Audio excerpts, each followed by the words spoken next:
Cái đáy vậy đấy Nhìn nó bay lên tay con. Bay lên tay con á. cái bỏ ra đi. Nó bay lên tay con á. Ok. Big smile, big smile. Bỏ ra vô đó, đó đây. Yeah, đấy go. Cái này nhìn mami kìa. Đây nhìn mami nè. Nhìn chưa chỗ cái con. Chụp đi. Chụp cho Honey. Chụp đi em nhanh lên.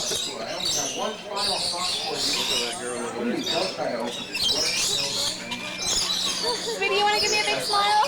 There you go. Ow, huh? Ow. I want another cup, Mom. We gotta wait for Mom. These are tall, man. Yeah. I know. You should do a hat today. I didn't call it a hat. Daddy, you should do a hat today for this. And now there are hats. Got it okay?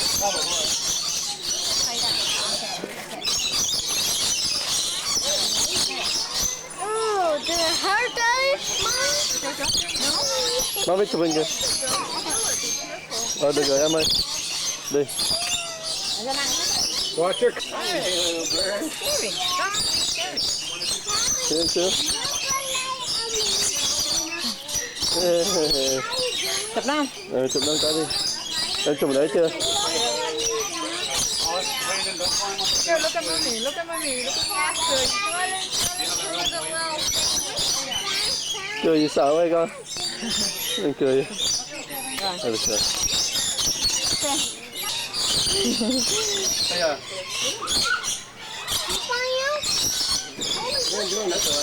Thấy sao ăn rồi đi. Tôi để yên tay nó. Very careful. Spill it. You wait for Mama to come in here. Hopefully she'll remember to put it down. Big old snake con rắn này.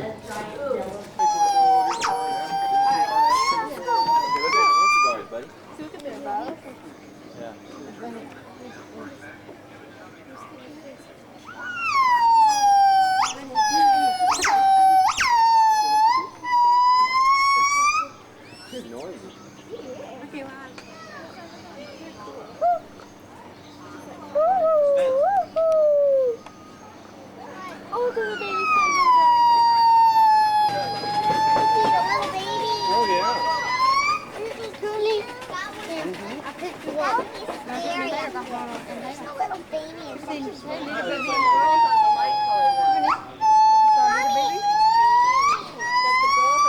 That's a little baby one. girl. Look at this. You like this one?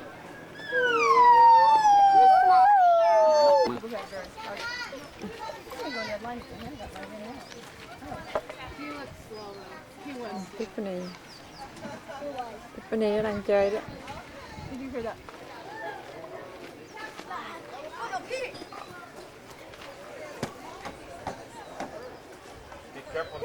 Lên lên coi, lên ba coi, lên lên ba coi.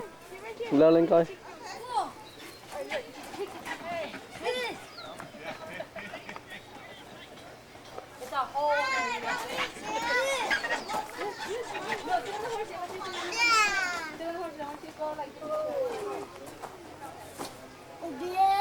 This is all traditional falconry procedures that you see us doing.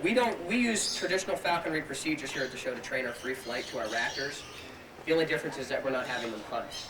We're just having them do free flight, but we still utilize a lot of theories and practice that falconers use even today. I went the wrong way. The owl. That's right. This is Bucko. He's our male great horned owl here. He's one of the oldest. I think he's the oldest great horned owl that we have here at the bird show. He's the same age as Samantha, 17, almost 18 years old. And just like the red-tailed hawks, great horned owls only live 5 to 8 years on average as well. We got a bird here who's doubled his life expectancy. And to tell you the story of Bucko, how we attained him here at the bird show, let me also tell you how we attain most of our birds here. Most of the parents we get here are birds that have been donated to us by families who can't keep them anymore, and they just happen to be very, very exceptional vocal birds or really good flyers. They have some kind of strange talent, and we'll take them in here and we care for them, and then we put them in our. Cái này mồm. Kìa, nó kìa kìa. Thấy không? Thế nào? Oh, there's one in there. There's one in that hole. There's another one. Right. One in that hole. Here, right here too. Nó nằm. Oh, where? But we have Mary and Cookie back here today. And I believe their boyfriend is just up ahead. His name is Ron Shapur. He looks a little bit different, so take a good look at the Female females. In this species, only the males Well, I have told the him. huge tusks. And here we have Ron Shapur looking at us, doing a little dance for us. He's a big guy. He's about 4,000 pounds overweight. He's about 15,000 pounds. They usually only reach about 11,000. So the keepers are actually talking of putting him on a diet. They want him to lose a couple thousand pounds, which I don't think will happen. But he likes to eat a lot of food. They can eat up to about 400 pounds of food every single day. And they have to eat so much because they only digest about 45% of Oh, what they eat. look at boy So you now. can imagine there's a lot of waste they produce too. And that's Hello. when keepers come in. That's one of their main jobs throughout the day. Clean up after these big animals. We have a few more Asian elephants on the right side. And we also have some African elephants out here to the left. And they're up ahead on our left side. We'll pass by them in a minute. They look a little bit different. They have bigger ears. They're also bigger in general, about 14,000 pounds. And both males and females do have very large tusks. Oh, you guys are pretty lucky. Oh, wow. Look at this. You get extremely hot. And they actually have a couple good ways of cooling off. First of all, they have these pools. You see them swimming in sometimes. They also have very large ears. And if you were to take a look at their ears, you'd see a lot of blood vessels running through them. And those blood vessels actually distribute the blood to their ears, and it actually cools their body temperature off. It's kind of like a type of thermoregulation.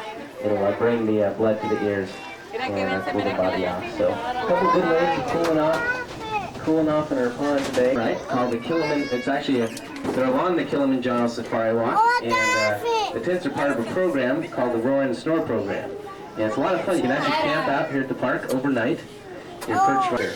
And we have 4 other of these exhibits here at the park too. And we'll get a much better view in just a minute. But just an idea of what we're going to be traveling through today. We do things a lot different than most zoos. And that's because we have these 5 large points behind our left shoulder.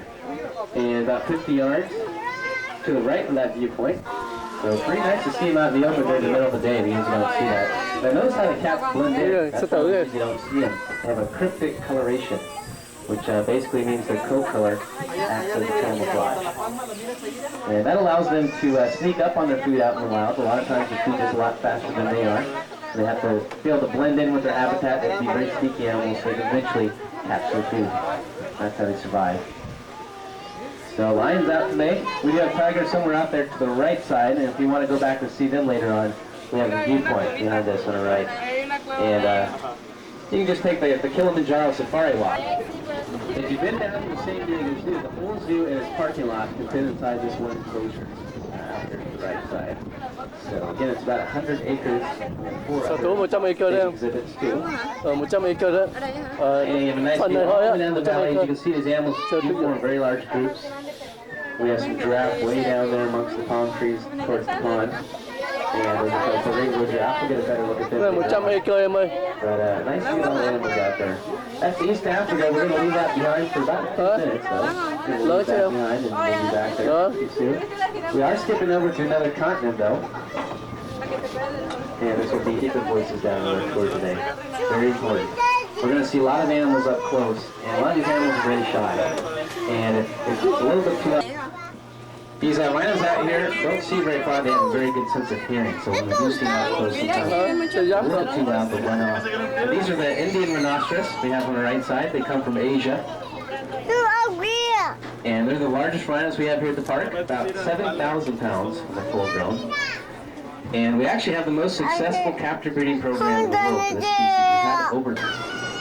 We have some little sandy-colored animals. They're called Persian goitered gazelle off the middle of the train. We'll see another baby rhino just up ahead of us. So I'll stop and talk about them for a minute. And again, try to keep those voices down. This one's our youngest here at the park. Baby, And I believe this is Goyona we have down below us. And she is just about 6 months old. Sao Thái Out này. here. And we have Gainda, the mother. Gainda is very special to us. Gainda was our first rhino born here at the park about 21 years ago. And I mentioned we're doing very well with these rhinos here in captivity.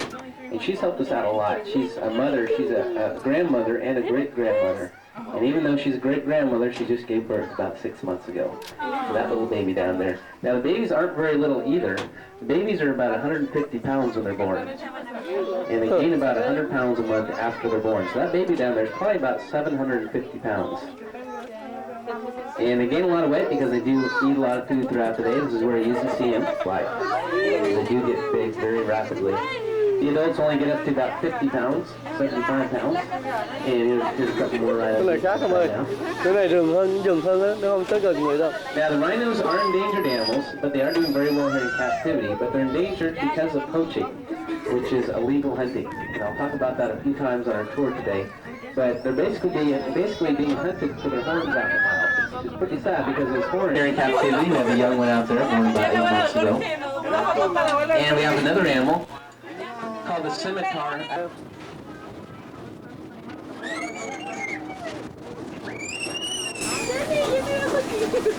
Now we're also trying to help out our native animals, which is pretty important here in Southern California. Large horns. Sometimes there comes a little breath. Animals.